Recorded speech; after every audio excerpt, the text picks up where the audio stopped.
Welcome on board, sister. Magandang gabi po.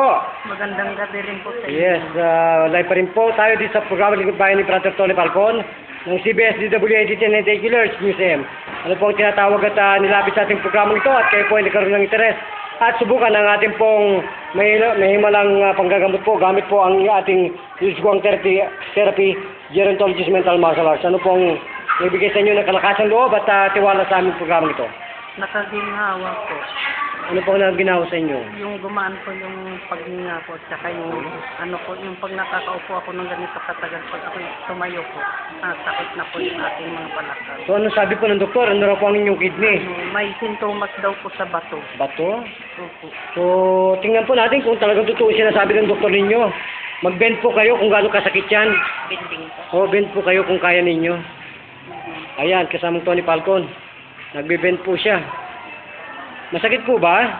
Hindi na. Eh, lakad po kayo, baka po nakachamba tayo. Sinasabi ng mga doktor, kayo may kidney. Oh. Hindi na po. Ayos na. Ano po? Ayos na po? Ano po ninyong panawagan sa mga homeowners at saka mga barangay captain? Sana po payagan po kayong pumasok dito sa aming lugar po para matulungan po yung mga walang mga pera. Ang alam po kasi ng mga kapitan di barangay, ang lahat ng tao may money. Opo. Ang gusto po nila ay dalhin kayo sa mga St. Luke's, Makati Med, saka dyan yung sa may Ortigas, ano ba yun? Ano yun? Medical City. Kaya po ba ninyong pumunta doon? Hindi po. Ay, si Kapitan po, sigurado, sa dami ng pera niya, pwede siyang pumunta doon. Sila po kasi mayaman. So, anong ibig mo pong sabihin? Dapat po sila yung magbanik loob sa Panginoon, gano'n? Opo. At kilalanin ng dakilang Panginoon ay si Kristo. Opo. Hindi po yung mga propeta nating nasa mamahaling ospital. Opo. Tingin po ba niyo pag walang pera tayo, si Juan de la Cruz, itindig ka ng ating mga idol na doktor na yan? Hindi. Totoo lang po yun. So, ilang minuto po kayong napagaling ng programang Lingkod Bayan ni Brother Tony Falcon? Nasa 10 minutes. 10 minutes po. So, yan po ba ay makatotohanan sinasabi ninyo? Opo. Kung gano'n po, magbigay po kayo at magpakilala sa bansa Pilipinas sa buong mundo. Sige po. Ako po si Mrs. Carlina Bigay po. Carmina? Carlina po. Carlina Bigay. Carlina Bigay. Inawakan po ako ni Brother Tony Falcon. Opo. Sinilaki po niya yung likod ko sa aking mga balakang. Malaki naman po ang aking ipinagbago. Sana po, lagi po siya pumunta dito para matulungan po yung mga taong walang perang pangpa-ospital. So, kayo po ba nagbayad sa amin? Hindi po. Ito po yung Serbisyo Libre Publiko, wala pong bayad. Yan po ang ating programa, Lingkod Bayan.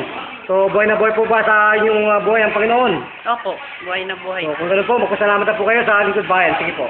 Maraming salamat po sa Panginoon. Pangalawa po si Brother Tony Falcon. Sana po, lagi po siyang pumunta dito. Oo, sana po, lagi pa rin si Presidente, lagi pong nakasuporta sa atin. Opo. So, may dadagdag ka po pa sa mga kapitan di barangay? Sasabihin po namin sa kanila Opo. na payagan po kayong pumunta dito. Kahit saan po sanang barangay, kami tanggapin. Opo. Hindi po yung ang tinatrabaho nila, pedicure, manicure. Opo. Ganun po ba yun? So, intindihin po ninyo mga kapitan, ano po, yung kalusugan ng inyong nasasakupan. Oo. Sapagkat talamak na po ang dialysis, talamak ng diabetes, talamak ng kidney failure, lahat po, pati liver, hindi makayang gamutin ng mga doktor kung tayo walang pera. Tama po ba yun? Opo. So, kung ganun po, magpapalam si Brother John. Isang tanong, isang sagot po, kayo po ba yung naligayan? Opo. Okay, kung ganun po, magpapalam po tayo. Ito pa rin po ang inyong tagapagbalita, Brother John. Para sa Lingkod Bayan, News AM. Bida ka kasama, Tony Falcon. Okay. Ito po ang ating mga nakasunin sa ating pong programa. Lingkod Bayan kasamang Tony Falcon. Thank you, Master Rosam. Bye-bye.